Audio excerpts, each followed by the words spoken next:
Bonjour à tous et à toutes. Je suis ravi de vous retrouver pour cette analyse hebdomadaire du 23 au 27 octobre de l'an de grâce 2023, en ces temps un petit peu tendus, un petit peu compliqués, un petit peu complexes.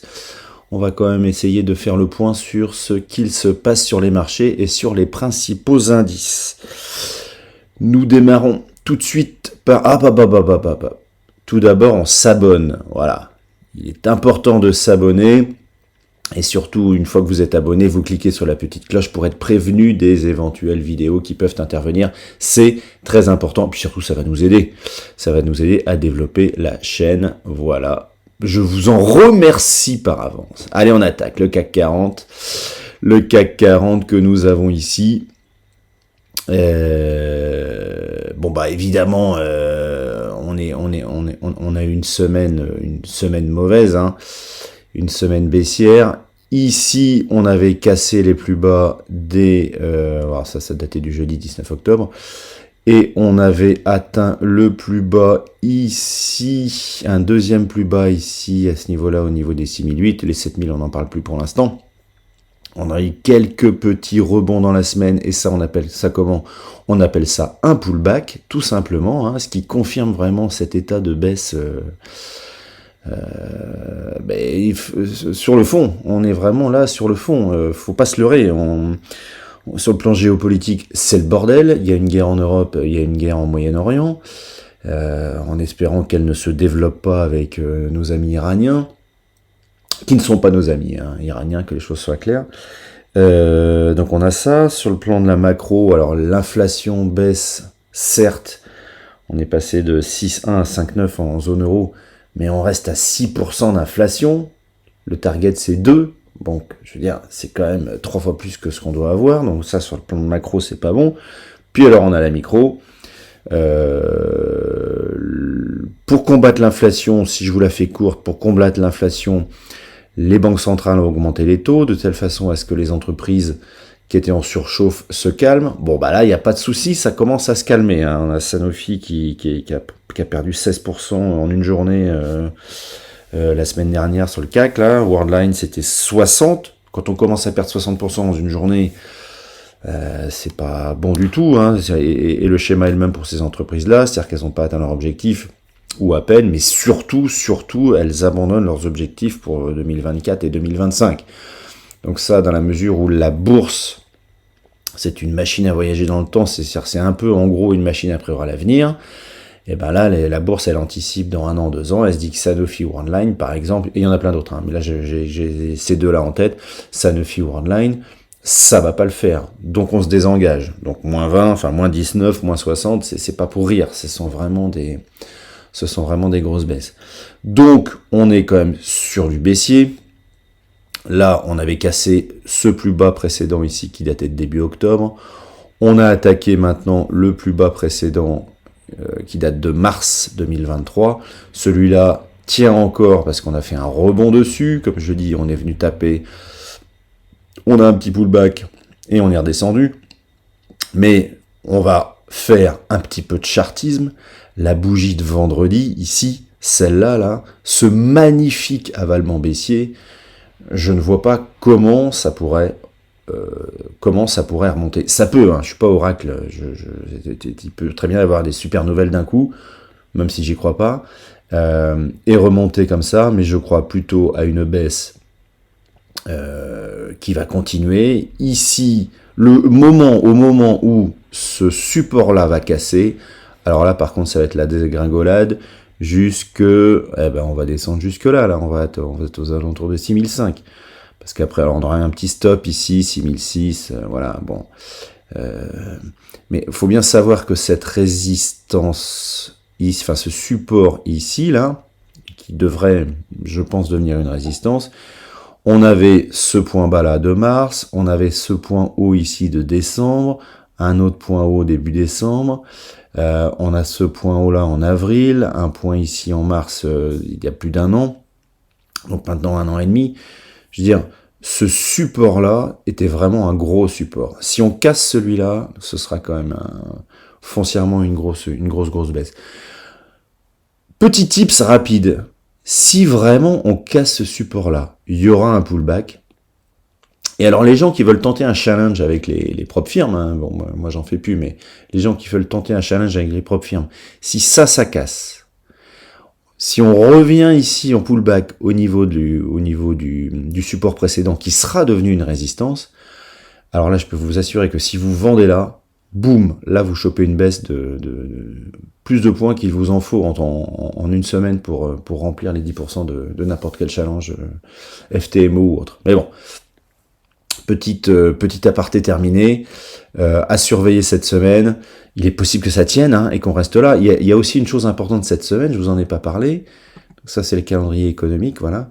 Bon alors on a tous les IPC, les PIB, bon tout ce qui est inflation et croissance, etc. On voit que l'Allemagne est en récession, la France pas encore.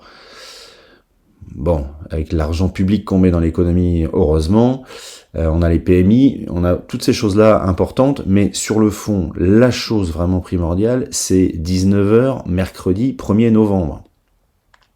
En plus, il n'y a pas école. On a les taux de la Fed, tout simplement, qui doivent être maintenus. C'est pareil, je vais vous faire quelque chose de très simple. Si les augmentent, bon là, on va prendre -5, -6 le lendemain au niveau des bourses, ce sera pas le cas. Si ça maintient, eh ben je pense qu'on va continuer à avoir la baisse un peu qu'on a sur le fond depuis quelques semaines maintenant.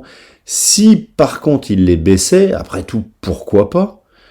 Même si j'y crois pas avec les taux d'inflation qu'on a, là par contre on aurait quand même la possibilité d'avoir un support, d'avoir une reprise, pardon, c'est-à-dire de garder les supports, et qu'ils fassent leur boulot de support et qu'on ait une petite reprise. Maintenant, la logique voudrait que la Fed fasse comme comme la BCE cette semaine, c'est-à-dire maintenir les taux, on est à 5,5, ça va les maintenir et puis on va continuer à baisser tranquillement. Voilà, pourquoi? Parce que la géopolitique et la macro et la micro ne sont pas bons. Voilà ce que je pense, les amis, pour cette petite analyse sur le fond et sur le CAC 40. Alors on va quand même continuer pour le reste. Le DAX, bah c'est pareil, hein, le DAX il descend tranquillement. On n'a toujours pas atteint le plus bas du mois de mars. Bon, celui-là, bien sûr, il a été cassé, hein, le plus bas de début octobre. Le plus bas du mois de mars, toujours pas. Alors c'est pareil, hein, c'est un support important. Hop, on va écarter un peu. C'est un support important parce qu'on a toutes ces zones-là de décembre, juin 2022 ici. Bon, celui-ci correspondait à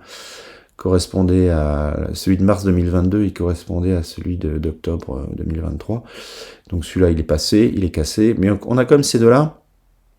Et celui-ci, en avril 2022, c'est pareil. Tout ça correspond à ce support ici, 14 000, aux alentours des 14 500, un peu plus bas, 465. Si ça casse, c'est pareil, ça va dégringoler jusqu'à au moins 14 000. Voilà. Voire en dessous. On n'y est pas encore. Pour l'instant, ça maintient. Là, c'est pareil. Sur le plan chartiste, on a quand même un avalement baissier qui est quand même sympa, hein. Ce genre de truc là, c'est comme dans les livres, hein. On est sur de la baissière, on est sur un support, on a un avalement baissier. Si on voulait faire un cours théorique en fac là, on serait pas mal. On pourrait appliquer ce qui se passe en ce moment. Donc à suivre, savoir ce qu'il va faire ici, s'il va traverser ça comme dans du beurre, ou rester sur le support, ou peut-être remonter s'il y a une bonne nouvelle, même si j'y crois pas. À voir. Est-ce qu'en une semaine il va casser ce support-là? C'est pas sûr. Il va peut-être rester ici, se compresser un peu là. À savoir que les taux de la Fed vont entraîner des choses au niveau des indices américains. Nous ne sommes que des suiveurs en Europe. Donc s'il se passe des choses, ce sera sûrement jeudi ou vendredi, sauf événement de marché géopolitique autre qui peut arriver aussi. Bon, à surveiller. Le Dow Jones, hop, voilà, il est bien le Dow Jones. Il est très bien, parce que là c'est pareil, comme dans les livres. On avait notre support qui était là, hop, le plus bas précédent, bon, je parle pas de ce plus bas précédent ici du 6 octobre, hein. Je parle de ce plus bas précédent ici au niveau de mai 2023, qui correspondait aussi à un plus bas de fin février, début mars 2023, mais aussi quelque chose, un support en décembre 2022. C'était vraiment un gros support. Le gros support, il a été pété vendredi. Il a été pété vendredi et il a été validé. Ça veut dire que c'est clôturé en dessous. Voilà. Donc là, maintenant le prochain objectif, alors il y aura sûrement un pullback. Là, c'est pareil, les gens qui veulent faire du FTMO, vous attendez le pullback ici. Dès qu'il arrive là, alors vous attendez le pullback et vous attendez les taux de jeudi. Voilà, deux petits conseils.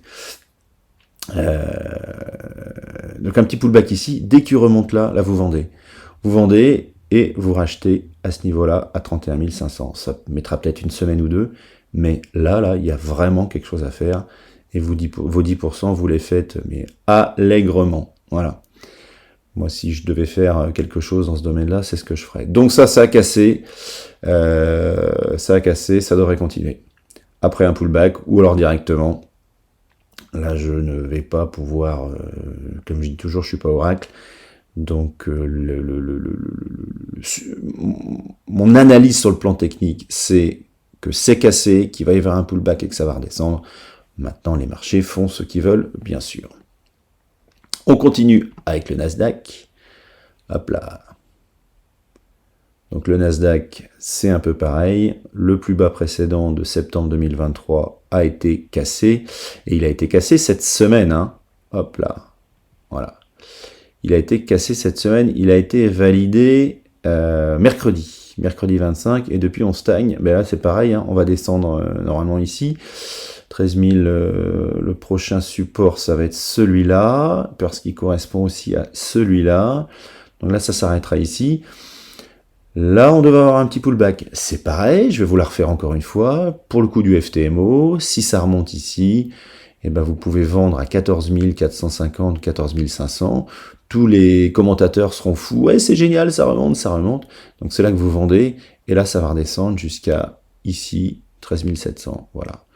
Il y aura quelques points à prendre pour faire son beurre, comme disait l'autre. Voilà. On continue avec le Nikkei. Le Nikkei, lui, il arrive à tenir encore sa résistance du mois de début octobre, là, le plus bas de début octobre. Bon, lui, il avait déjà cassé, en fait, il avait cassé son plus bas d'août. Il l'avait cassé ici en octobre. Là, il y a eu un pullback, par contre. Alors là, les gens qui ont fait du FTMO, j'espère qu'ils avaient un stop large qui montait là-haut. Parce qu'il est quand même bien remonté, puis redescendu en dessous ensuite, là. Là, on est sur un double bottom. On sait jamais trop avec les Japonais. Ça tient.